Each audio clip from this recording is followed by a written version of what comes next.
নমস্কার বন্ধুরা, আজ আমি নিয়ে এসেছি দারুণ স্বাদের মুখরোচক চিচিঙ্গার নিরামিষ একটি রেসিপি, যেটা গরম গরম ভাতের সাথে খেতে দুর্দান্ত লাগে। আপনারা তো অনেক রকমভাবেই চিচিঙ্গা রান্না করে খেয়েছেন, তবে আমার মতো করে এইভাবে একবার বানিয়ে দেখুন। খেতে এতটাই টেস্টি হয় যে চিচিঙ্গা খেতে পছন্দ করে না সেও কিন্তু একদম হাসি মুখে চেটে পুটে তৃপ্তি করে খেয়ে নেবে। তো প্রথমেই আমি এখানে প্রায় 500 গ্রাম মতো চিচিঙ্গা নিয়েছি। আর চিচিঙ্গার খোসা যেহেতু একদমই পাতলা, তাই দেখুন ছুরিতে করে এইভাবে ঘষে চিচিঙ্গার খোসা তুলে নিচ্ছে। তো সমস্ত চিচিঙ্গার খোসা ভালোভাবে ছাড়িয়ে নিয়েছে। এবার দেখুন এগুলোকে খুব ভালোভাবে ধুয়ে নেব। তো খুব ভালোভাবে ধুয়ে নিয়েছে, কারণ এগুলো কাটার পর কিন্তু আর ধোবো না, তাই এইভাবে খোসা ছাড়িয়ে গোটা গোটায় প্রথমে ভালোভাবে ধুয়ে নেবেন। তারপর দেখুন চিচিঙ্গাগুলো আমি কেটে নিচ্ছি। তো প্রথমে চিচিঙ্গাগুলোকে দুটুকরো করে কেটে নিয়ে তারপর আবার লম্বালম্বিভাবে দুটুকরো করে কেটে নিয়েছি। আর এইভাবে কিন্তু মাঝ বরাবর কেটে একটু দেখে নেবেন, কারণ অনেক সময় চিচিঙ্গার ভেতরে কিন্তু পোকামাকড় থেকে থাকে।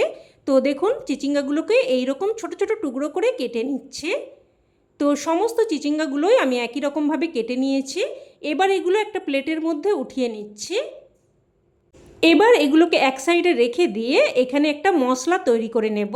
তো একটা পাত্রের মধ্যে নিয়ে নিলাম 1/2 চামচ মতো সাদা সর্ষে, 1/2 চামচ মতো কালো সর্ষে, আর 2 চামচ সাদা তিল, আর নিয়ে নিচ্ছি 1/2 চামচ গোটা জিরে, আর দিয়ে দিচ্ছি 3টে কাঁচা লঙ্কা। তবে ঝালটা কিন্তু অবশ্যই আপনারা আপনাদের স্বাদ অনুযায়ী দিয়ে দেবেন।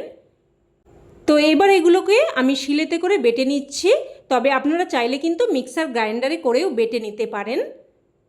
আর এই রান্নাটা কিন্তু তৈরি করতে একদমই কম সময় লাগে, একদম কোনো রকম ঝামেলা ছাড়াই মাত্র 10 থেকে 15 মিনিটের মধ্যেই কিন্তু এই রান্নাটা আপনারা তৈরি করে নিতে পারবেন। তো দেখুন সমস্ত মশলাটাকে আমি একদম কিন্তু মিহি করে বেটে নিয়েছি। এবার এটাকে আমি একটা পাত্রের মধ্যে উঠিয়ে নিচ্ছি। তো মশলাটাকে আমি রেডি করে নিলাম। এবার দেখুন আমি চিচিঙ্গাটা যে কেটে রেখেছিলাম ওই পাত্রটা নিয়ে নিয়েছি, আর এর মধ্যে দিয়ে দিলাম স্বাদ অনুযায়ী লবণ, আর দিয়ে দিলাম সামান্য একটু হলুদ গুঁড়ো প্রায় 1/4 চামচ মতো, আর দিয়ে দিলাম প্রায় 1/3 চামচ মতো কাশ্মীরি লঙ্কার গুঁড়ো। এবার যে মশলাটা আমি বেটে আগে থেকে তৈরি করে রেখেছিলাম ওটা দিয়ে দিচ্ছি, আর সবশেষে দিয়ে দিচ্ছি প্রায় 2 চামচ মতো সর্ষের তেল। তো এবার সব কিছু ভালোভাবে হাতের সাহায্যে মেখে নেব।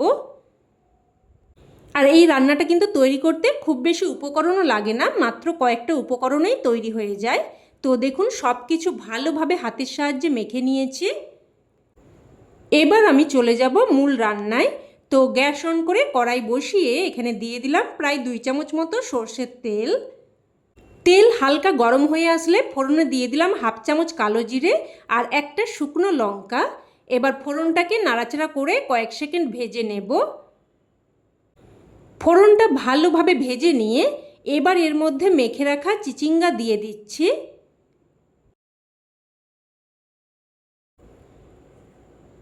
তো সমস্ত চিচিঙ্গাটা দিয়ে দিলাম। এবার এখানে আমি একটা মিডিয়াম সাইজের কেটে রাখা টমেটো দিয়ে দিলাম। আপনারা চাইলে কিন্তু টমেটোটা দিয়ে একসাথে মেখেও নিতে পারেন। তো এবার একটু নাড়াচাড়া করে ভালোভাবে মিশিয়ে নিলাম। এবার লো টু মিডিয়াম ফ্লেমে একটা ঢাকনা দিয়ে দিয়ে প্রায় কিন্তু 5 থেকে 6 মিনিট মতো রান্না করে নেব। তো ঢাকনা দিয়ে দিয়ে প্রায় 5-6 মিনিট রান্না করে নিয়েছে, আর মাঝে কিন্তু একবার ঢাকনা তুলে নাড়াচাড়া করে দিয়েছিলাম। আর এইভাবে কিন্তু কড়াইতে একটু একটু করে লেগে যেতে পারে, তাই মাঝে মধ্যে অবশ্যই একবার করে নাড়াচাড়া করে দেবেন। তো দেখুন মশলাটা কিন্তু খুব সুন্দরভাবে কষানো হয়ে গেছে। এইরকম কিন্তু একটু ভাজা ভাজা মতো করে নিতে হবে। এবার যে পাত্রে আমি চিচিঙ্গাটা মেখে রেখেছিলাম ওই পাত্রটা ধুয়ে দেখুন বেশ কিছুটা জল দিয়ে দিলাম, প্রায় হাফ বাটি মতো জল দিয়ে দিলাম। এবার আবারও সব কিছু নাড়াচাড়া করে ভালোভাবে মিশিয়ে নেব। ভালোভাবে মিশিয়ে নিয়ে এবার আবারও একটা ঢাকনা দিয়ে মিডিয়াম ফ্লেমে প্রায় 5 থেকে 6 মিনিট মতো আবারও রান্না করে নেব। প্রায় 5-6 মিনিট ঢেকে রান্না করে নিয়েছি। এবার ঢাকনা তুলে নিলাম, নাড়াচাড়া করে মিশিয়ে নেব, আর দেখে নেব এবার চিচিঙ্গা ভালোভাবে সেদ্ধ হয়েছে কিনা। তো তো দেখুন দেখিয়ে দিচ্ছি, চিচিঙ্গা কিন্তু একদম খুব সুন্দরভাবে সেদ্ধ হয়ে গেছে। আর তরকারিটা কিন্তু দেখতেও বেশ সুন্দর লাগছে, খেতেও কিন্তু তেমনই টেস্টি হয়। তো এবার এখানে দেখুন 4টে চেরা কাঁচা লঙ্কা আর অল্প একটু মিষ্টি দিয়ে দিলাম, এতে করে স্বাদটা সুন্দরভাবে ব্যালেন্স হবে আর খেতেও কিন্তু খুবই ভালো লাগবে। তবে রান্নাতে আপনারা একদমই মিষ্টি অপছন্দ করলে সেক্ষেত্রে চিনিটা বাদ দিয়ে দেবেন। তো চেরা কাঁচা লঙ্কা চিনিটা দিয়ে মিশিয়ে নিয়ে আমি জাস্ট 1 মিনিট মতো ঢাকনা দিয়ে রান্না করে নিয়েছি। এবার এখানে আমি সবশেষে দিয়ে দিলাম কিছু কুচানো ধনেপাতা।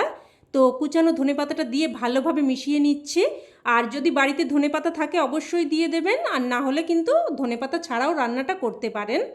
আর এই রান্নাটা কিন্তু এইরকম একটু শুকনো শুকনো মতোই হবে, তাতে করেই কিন্তু খেতে বেশি ভালো লাগবে। তো এবার গ্যাসের ফ্লেম বন্ধ করে দিয়ে একটা ঢাকনা দিয়ে স্ট্যান্ডিং টাইমে রেখে দিলেই রান্না কিন্তু একদম তৈরি। এবার এটা গরমাগরম ভাত বা রুটি যে কোনো কিছুর সাথেই পরিবেশন করতে পারেন, খেতে কিন্তু জাস্ট ফাটাফাটি লাগে। তবে শুধুমাত্র আমার কথাই নয়, অবশ্যই আপনারাও এইভাবে একবার বানিয়ে দেখুন, তবেই কিন্তু আপনারা এর স্বাদ উপলব্ধি করতে পারবেন। তো রেসিপি কেমন লাগলো অবশ্যই কমেন্টে জানাবেন, আর ভালো লেগে থাকলে প্লিজ একটা লাইক দিয়ে দেবেন, আর চাইলে অন্যান্য বন্ধুবান্ধবদের সাথে শেয়ারও করতে পারেন। আর চ্যানেলের নতুন বন্ধু হয়ে থাকলে চ্যানেলটি অবশ্যই করে সাবস্ক্রাইব করে নেবেন। তো আজ এই অবধি, আবারও অন্য কোনো রেসিপিতে দেখা হবে। ততক্ষণে ভালো থাকবেন, সুস্থ থাকবেন, ধন্যবাদ।